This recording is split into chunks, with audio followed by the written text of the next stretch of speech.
Liepos 16 dieną Raseinių Maironio parke įvyko liberalaus jaunimo inicijuojamas renginys 3 kartų kinas. Agne, papasakok, kaip kilo idėja suburti tiek žmonių už štai tokį renginį? Ši idėja kilo tiesiog bešnekant su nariais, kad trūksta Raseiniuose veiklos, vakare, kultūrinės, kažkokios kitokios, todėl pagalvojame, kad būtų šaunu suburti juos visus į kiną po atvirų dangumi. Dėl to taip ir kilo viskas. Papasakok, kas prisidėjo prie šito renginio? Prie šito renginio prisidėjo labai daug mūsų organizacijos narių. Visi turėjome paskirstę savo darbus ir, aišku, dėkojame Raseinių kultūros centrui, kur suteikė mums ekraną. Ir dėkojame Redai Kunickienei už projektorių, klubui už garsą. Tiesiog visi sukomės kaip galėjom. Kieno šį vakarą filmus rodėte ir rodysit? Šį vakarą rodome Tomo Kellerto filmą, Audriaus Norkaus, Roberto Verbos ir Domo Gudaičio filmus. Kodėl jūsų renginys vadinasi 3 kartų kinas? Dėl to, kad tai einame per kartas, pradedame nuo seniausios. Iš Raseinių krašto, ką gavome, tai Roberto Verbos, kuris yra, jeigu neklystu, 32 metų gimimo. Ir toliau Audriaus Norkaus ir vidurinioji karta, Tomo Kellerto ir jauniausiai Domas Gudaitis su komanda. Ar tikėjote sulaukti tiek daug žmonių? Iš tikro tai nelabai. Šiek tiek nustebome, tuo labiau, kad turėjome techninių nesklandumų, dėl kurio teko renginį šiek tiek nukelti vėliau, bet labai džiaugiamės, kad žmonės kantrus ir suprato ir atvyko. Vaikinai, papasakokit, kaip jums kilo idėja kurti? Kurti. Tai tiesiog mes pradėjom studijuoti tas specialybės, kur yra kūryba ir dar net nestudijuodami turbūt užsiėmėm tuo, ėjom link to ir taip išėjo, kad gavosi, kad pradėjom kurti kažką. O ką šį vakarą jūs rodysit?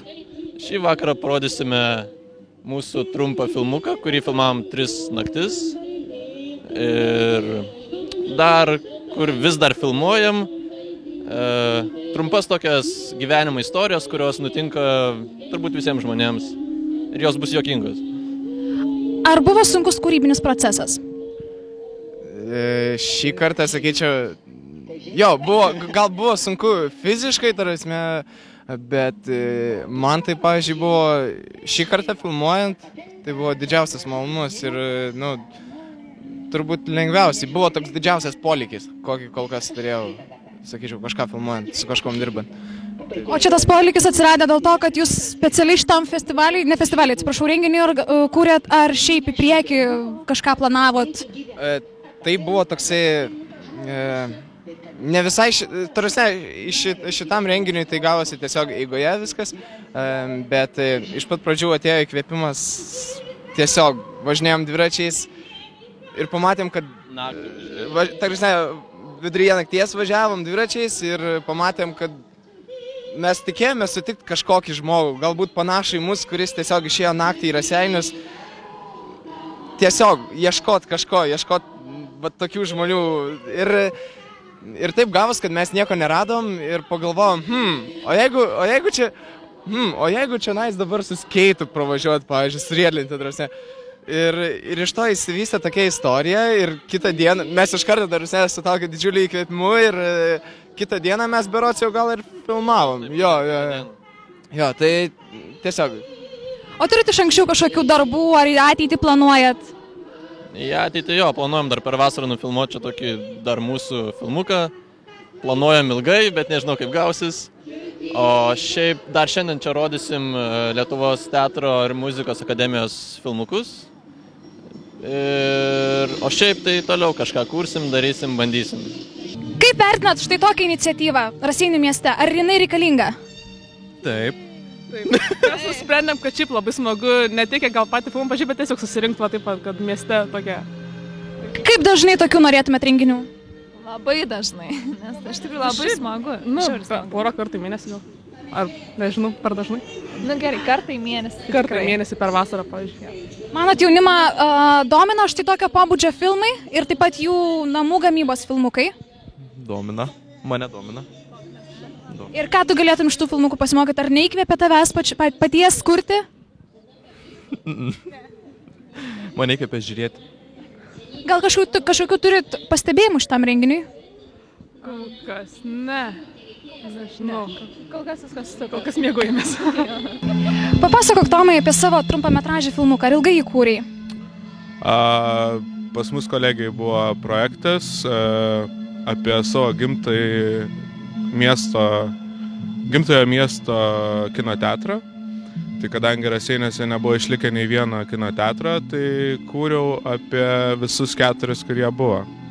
Ir iš kur gavai informaciją? Kreipiausi pas Joną Brigį į biblioteką, suradau buvusi kino teatro direktorių Žemaičio ir dar radau tokį senuką, kuris prisiminė Romuvos kino teatro istoriją ir jisai pats jame buvo lankęsis. Tai labai išsamei viską papasakoja. Kaip ilgai truko procesas visas? Oi, labai neilgai. Tikriausiai gal per vieną dieną viską nufilmavau, o ilgiau užtruko visas derinimas su žmonėm, kada susitikti, kad jie skirtų man laiko ir pasiruoštų. Kiek žinau, tu pats studijuoji fotografiją. Kaip nusprendei pereiti prie medijų srities, būtent prie filmavimo, montavimo? Tiesiog kažkaip... Nedrasi talentai? Tiesiog kažkaip, labai gretima specialybė, jo. Ar planuoji savo ateityje sieti šias profesijas kartu, fotografiją ir filmavimo? Taip. Kaip manai, ar reikia tokių iniciatyvų Raseinių mieste daugiau? Manau, kad taip, iš tikrųjų puikus dalykas, tai praleisti vakarą. Kaip manai, ar ateityje pritrauktų dar daugiau žmonių į tokį renginį? Jo, manau, pritrauktų, bet galbūt reikėtų įdomesnius filmus rodyti, kažką įdomiau, nes jaunimas, nežinau, čia rodo susirinkę daug, bet, pavyzdžiui, mano draugai, mano bendraamžiai išėjo. Tai va. Kaip manot, ar tokios iniciatyvos Raseiniuose yra reikalingos?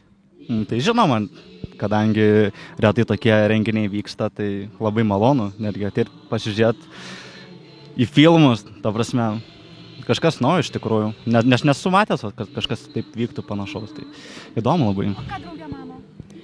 Aš kaip atvažiavus į svečius, tai tikrai smagu. Jūs esate iš kitur, taip? Iš kur esat? Iš Prienų. Jūsų mieste vyksta tai tokie renginiai? Yra organizuojama, bet kad taip susirinktų irgi žmonių, tai mažai. Tai norit pasakyti, kad Raseinių mieste kol kas susirinkę daugiau negu jūsų mieste, taip? Manyčiau, kad daugiau. Labai smagu žinoti. Kaip manot, ar filmai yra parinkti tinkamai? 3 kartų, iš tikrųjų įdomu pažiūrėti ir senus filmus. Ir dabar laukiu naujesnių filmų, kadangi laukiu Domo filmo. Įdomu, kas nufilmavo, tai fainai iš tikrųjų. Ką dar norėtumėt pasiūlyti būtent Raseinių nevyriausybinėm organizacijom, galbūt ir vyriausybinėm, būtent iš renginių srities? Galbūt kažką norėtumėt kaip jaunimas reikalauti, prašyti? Jo, noriu klubinio renginio. Jo, kažkaip merdi miestas, nėra nieko panašaus, tai būtų iš tikrųjų būtų liuks.